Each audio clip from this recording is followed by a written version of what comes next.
আসসালামু আলাইকুম রহমতুল্লাহি ওয়া বারাকাতুহু। এটা হলো মসজিদুল কেবলাতাইন। মসজিদুল কেবলাতাইন, এই মসজিদের দুটা কেবলা। একটা হলো মসজিদুল আকসার দিকে কেবলা।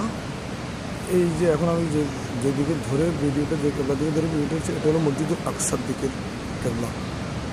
মসজিদুল আকসা যখন কেবলা ছিল, তখন এই কেবলাটা ছিল মসজিদুল আকসার দিকে রোপ করানো, ফিরানো। আর যখন হুজুর সাল্লাল্লাহু আলাইহি ওয়াসাল্লাম খানে কাবা কেবলা হয়েছে, খানে কাবা কেবলা হওয়ার পর একটু হলো খানে কাবার দিকে কেবলা।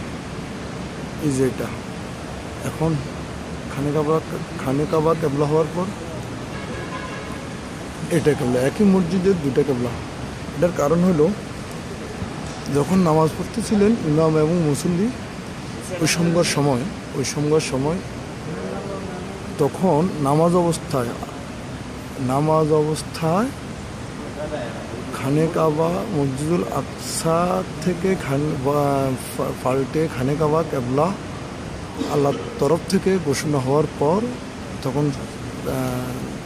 তামাম মদিনা, মক্কা এবং মদিনাতে যখন ঘোষণা দেওয়া হয়েছে, তখন নামাজ অবস্থায় এই ঘোষণা যখন ইমামের কানে আওয়াজ আসছে, তখন নামাজ অবস্থায় মসজিদুল আকসা থেকে মসজিদুল খানে কাবার দিকে নামাজ অবস্থায় কেবলা ঘুরে ফেলছে।